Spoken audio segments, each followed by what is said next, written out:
April 25th, Judges 4:1 through 5:31.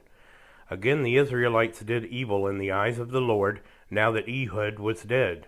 So the Lord sold them into the hands of Jabin, king of Canaan, who reigned in Hazor. Sisera, the commander of his army, was based in Harosheth-Hagoyim, because he had the 900 chariots fitted with iron, and had cruelly oppressed the Israelites for 20 years. They cried to the Lord for help. Now Deborah, a prophet, the wife of Lapidoth, was leading Israel at that time. She held court under the palm of Deborah between Ramah and Bethel in the hill country of Ephraim, and the Israelites went up to her to have their disputes decided. She sent for Barak, son of Abinoam, from Kedesh in Naphtali, and said to him, "The Lord, the God of Israel, commands you, go, take with you 10,000 men of Naphtali and Zebulun, and lead them up to Mount Tabor. I will lead Sisera, the commander of Jabin's army, with his chariots and his troops, to the Kishon River, and give him into your hands." Barak said to her, "If you go with me, I will go, but if you don't go with me, I won't go." "Certainly I will go with you," said Deborah, "but because of the course you are taking, the honor will not be yours, for the Lord will deliver Sisera into the hands of a woman." So Deborah went to Barak to Kedesh. There Barak summoned Zebulun and Naphtali, and 10,000 men went up under his command. Deborah also went up with him. Now Heber the Kenite had left the other Kenites, the descendants of Hobab, Moses' brother-in-law, and pitched his tent by the great tree in Zananim near Kadesh. When they told Sisera that Barak, son of Abinoam, had gone up to Mount Tabor, Sisera summoned the Harosheth-Hagoyim to the Kishon River, all his men and his 900 chariots fitted with iron. Then Deborah said to Barak, "Go, this is the day the Lord has given Sisera into your hands. Has not the Lord gone ahead of you?" So Barak went down Mount Tabor with 10,000 men following him. At Barak's advance, the Lord routed Sisera and all his chariots and army by the sword, and Sisera got down from his chariot and fled on foot. Barak pursued the chariots and army as far as Harosheth-Hagoyim, and all Sisera's troops fell by the sword. Not a man was left. Sisera, meanwhile, fled on foot to the tent of Jael, the wife of Heber the Kenite, because there was an alliance between Jabin, king of Hazor, and the family of Heber the Kenite. Jael went out to meet Sisera and said to him, "Come, my lord, come right in. Don't be afraid." So he entered her tent, and she covered him with a blanket. "I'm thirsty," he said. "Please give me some water." She opened a skin of milk, gave him a drink, and covered him up. "Stand in the doorway of the tent," he told her. "If someone comes by and asks you, 'Is anyone in there?' say no." But Jael, Heber's wife, picked up a tent peg and a hammer and went quietly to him while he lay fast asleep, exhausted. She drove the peg through his temple into the ground, and he died. Just then Barak came by in pursuit of Sisera, and Jael went out to meet him. "Come," she said, "I will show you the man you're looking for." So he went in with her, and there lay Sisera with the tent peg through his temple, dead. On that day God subdued Jabin, king of Canaan, before the Israelites, and the hand of the Israelites pressed harder and harder against Jabin, king of Canaan, until they destroyed him.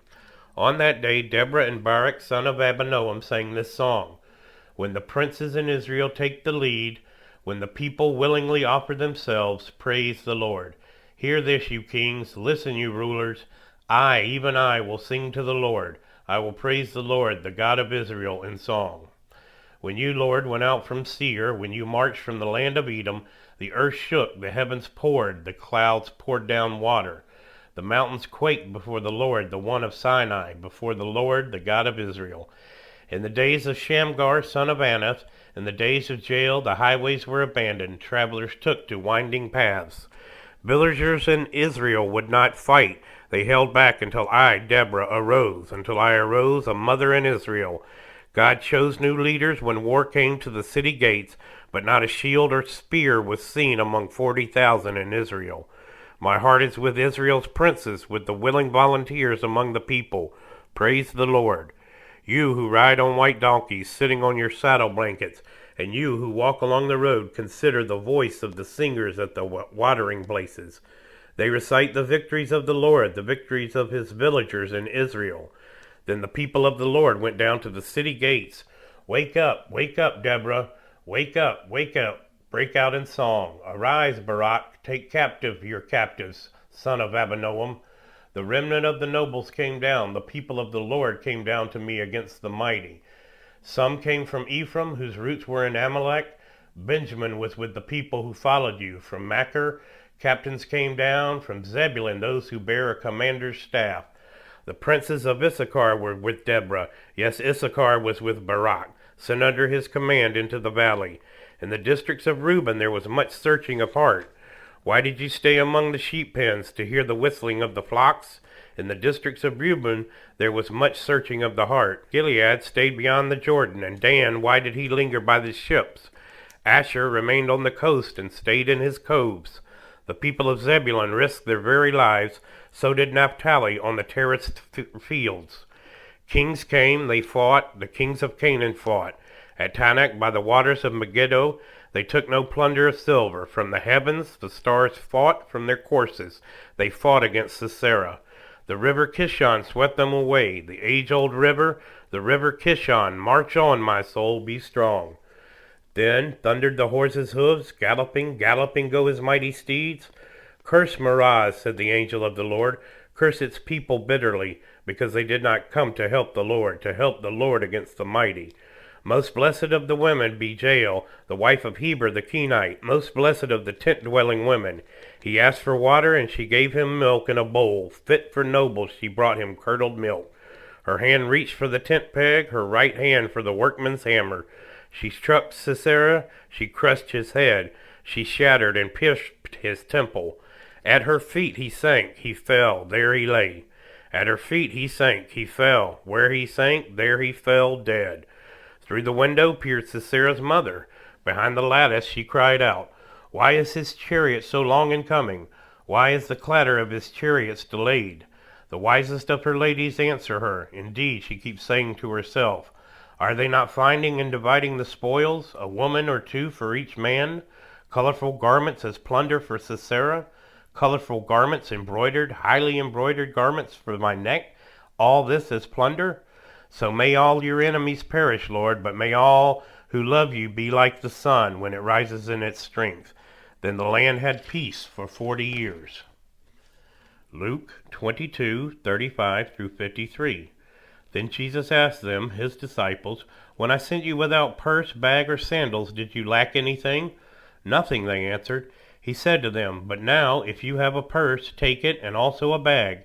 And if you don't have a sword, sell your cloak and buy one. It is written, and he was numbered with the transgressors. And I tell you that this must be fulfilled in me. Yes, that what is written about me is reaching its fulfillment. The disciples said, See, Lord, here are the 2 swords. That's enough, he replied. Jesus went out as usual to the Mount of Olives, and his disciples followed him. On reaching the place, he said to them, Pray that you will not fall into temptation. He withdrew about a stone's throw beyond them, knelt down, and prayed, Father, if you are willing, take this cup from me, yet not my will, but yours be done. An angel from heaven appeared to him and strengthened him, and being in anguish, he prayed more earnestly, and his sweat was like drops of blood falling to the ground. When he rose from prayer and went back to the disciples, he found them asleep, exhausted from sorrow. Why are you sleeping? He asked them. Get up and pray so that you will not fall into temptation. While he was still speaking, a crowd came up, and the man who was called Judas, one of the 12, was leading them. He approached Jesus to kiss him, but Jesus asked him, Judas, are you betraying the Son of a Man with a kiss? When Jesus' followers saw what was going to happen, they said, Lord, should we strike with our swords? And one of them struck the servant of the high priest, cutting off his right ear. But Jesus answered, No more of this, and he touched the man's ear and healed him. Then Jesus said to the chief priests, the officers of the temple guard, and the elders who had come for him, Am I leading a rebellion that you have come with swords and clubs? Every day I was with you in the temple courts, and you did not lay a hand on me, but this is your hour when darkness reigns. Psalm 94:1 through 23. The Lord is a God who avenges. O God who avenges, shine forth. Rise up, judge of the earth, pay back to the proud what they deserve. How long, Lord, will how long will the wicked be jubilant? They pour out arrogant words. All the evildoers are full of boasting. They crush your people, Lord. They oppress your inheritance. They slay the widow and the foreigner. They murder the fatherless. They say the Lord does not see. The God of Jacob takes no notice. Take notice, you senseless ones among the people, you fools. When will you become wise? Does he who fashioned the ear not hear? Does he who formed the eye not see? Does he who disciplines nations not punish? Does he who teaches mankind lack knowledge? The Lord knows all human plans. He knows what they are futile. Blessed is the one you discipline, Lord, the one you teach from your law. You grant them relief from days of trouble, till a pit is dug for the wicked. For the Lord will not reject his people. He will never forsake his inheritance. Judgment will again be founded on righteousness, and all the upright in heart will follow it. Who will rise up for me against the wicked? Who will take a stand for me against evildoers? Unless the Lord has given me help, I would soon have dwelt in the silence of death. When I said, my foot is slipping, your unfailing love, Lord, supported me. When anxiety was great within me, your consolation brought me joy. Can a corrupt throne be allied with you, a throne that brings on misery by its decrees? The wicked band together against the righteous and condemn the innocent to death. But the Lord has become my fortress and my God, the rock in whom I take refuge. He will repay them for their sins and destroy them for their wickedness. The Lord our God will destroy them. Proverbs 14:3-4. A fool's mouth lashes out with pride, but the lips of the wise protect them. Where there are no oxen, the manger is empty, but from the strength of an ox come abundant harvests.